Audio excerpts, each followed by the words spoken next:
It was only 2003 when Roman Abramovich brought Chelsea, but looking back at all the club has achieved in that time, one would think that the Russian oligarch has been part of the club since 1905 when it was founded. While there's no doubt that Abramovich took the English club to unprecedented levels of championship glory, recent events have seen him sell the club to an American billionaire who seems to share more in common with the Russian than anyone expected. And with the Blues suffering the worst spell of defeat over the last year, it has got everyone wondering what exactly is up with Chelsea. Well, we'll be breaking down all of that, exploring the 19 years that Abramovich owned the club, the new owner, and the rash decisions that have come to hang the fate of Chelsea in the balance.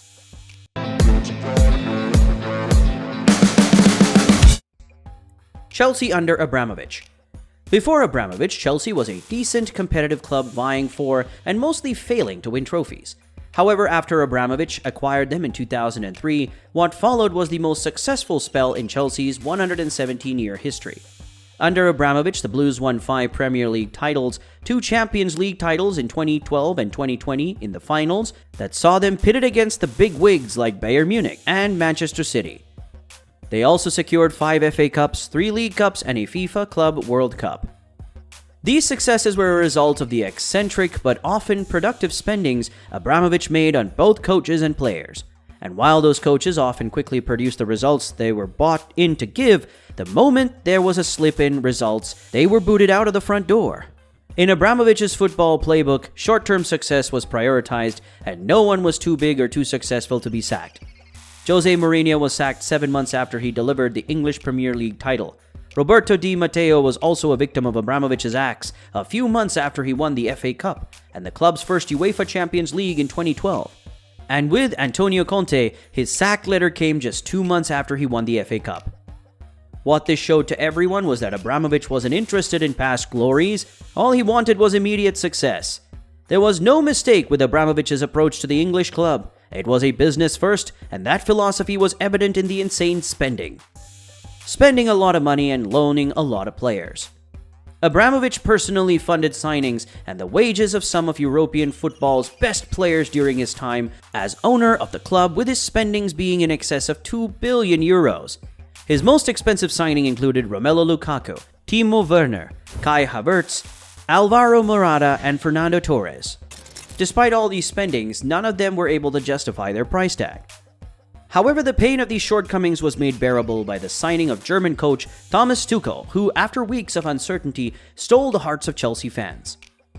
In just over a year, Tuchel established himself as one of Chelsea's best coaches, even after he delivered the club's second UEFA Champions League and went on to win the Super Cup and the Club World Cup. Abramovich's conflict. Unfortunately, Abramovich, Tuchel, Chelsea, and its fans were thrown into one of the most problematic periods of Chelsea's history that had little to nothing to do with football. The UK government forced the Russian billionaire to sell the club after he was linked with Russia's invasion of Ukraine. Abramovich was said to have had a very close relationship with the mastermind of the invasion, Vladimir Putin, and this didn't sit well with the government of the United Kingdom and other members of the European Union. So after a series of back and forth, the club was sold to an American businessman, Todd Boehly, and a couple of other investors in a deal worth over $5.25 billion. The Todd Boehly era. Todd Boehly is an American businessman, philanthropist, and investor who went to school in Bethesda, Maryland, before moving to England to study at the London School of Economics. He's the founder of Eldridge Industries, a holding company that owns stakes in a lot of areas like real estate, media, finance, and sports. Boehly is worth around £3.6 billion according to Forbes magazine. Funny enough, Todd Boehly's brief time in the club has drawn insane similarities with Roman Abramovich. Like Abramovich, he has spent ungodly amounts of money on players. In the just concluded summer transfer window, Chelsea Football Club was one of the highest spenders across Europe, with £270 million splurged into the transfer market. They broke the bank to buy players like Wesley Fofana, who cost them over $64 million, ex-Napoli man Kalidou Koulibaly, budding star Marc Cucurella, and also Raheem Sterling from Manchester City. So far, these players haven't put their best foot forward, but it would be unfair to judge the newcomers as flops by the few matches they've played. However, this grace wasn't extended on a managerial level when Todd Boehly decided to sack Tuchel. This was the moment when Boehly began to look more and more like Abramovich. because Tuchel's sacking came as a shock to many who believed that despite his almost 1 year of bad play, he still deserved a chance. But it turns out it wasn't just the loss against Dynamo Zagreb that caused his sack. There were other factors that contributed to his exit. The many reasons for Tuchel's sack. Chelsea legend Petr Cech has been working as a technical advisor for the club since his retirement from professional football, and he was instrumental in bringing Tuchel to the English side. In fact, they shared a very close working relationship. However, immediately after Boehly took the reins, Cech was shown the door. This didn't sit well with Tuchel, and he voiced his displeasure with the decision on many occasions with the press. Apart from this, it was also rumored that Tuchel had lost the dressing room. You see, while Tuchel might be a master tactician, he has never really had a great reputation with people management. And there had been several instances about Tuchel's lack of communication with his squad. His abrasive temper and his impulsive decision to pull out and replace players from the starting lines without explanation. He had also done nothing to reassure players whose positions came under threat when new signings were made. Now add all of that to Tuchel's stormy private life that became not so private when his wife Sissy Tuchel filed for a divorce. In true British tabloid fashion, all of the messy details were on full display and served as an unwelcome distraction in the dressing room. So combining Chelsea's bad form over the past 1 year, the incredibly expensive spendings, the loss of the dressing room, and the dismal loss to underdogs Dynamo Zagreb, it made sense why Boehly thought a Tuchel exit was necessary. Especially when you consider that the American billionaire was pissed with Tuchel's decision to block his signing of Cristiano Ronaldo when the Portuguese badly wanted out of Man United. In the aftermath of Tuchel's exit, there are two details that hang in the balance.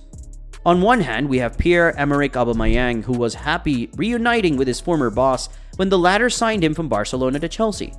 However, the morning after Pierre-Emerick Aubameyang's debut for the Blues, Thomas Tuchel got the axe. And while Boehly has since reassured the striker that he has nothing to fear and is still integrated to Chelsea's plans, only time and Aubameyang's performance will tell how solid that vote of confidence is. On the other hand, Boehly's choice of replacement for Tuchel was yet another shock that not many saw coming. Replacing the master tactician with a relatively inexperienced Graham Potter from Brighton shocked many, probably even Potter himself. As the first manager to be appointed under Todd Boehly's era, there is a heavy responsibility on his shoulders that many are certain he might not be able to carry. But Graham has a solid reputation from his former club, Brighton, and are currently sitting in 4th place in the Premier League. And it is believed that if he is given the chance, he will deliver. However, with the way Tuchel was axed from the club, we can only wonder how long that chance will last before he too is shown the door. Until then, fingers are crossed. The fans are waiting, and Graham Potter knows he has only one job: win Todd Boehly some trophies. So do you think Potter's reign will be short-lived like many of his predecessors? And will Chelsea reclaim the Abramovich glory days of championship glory?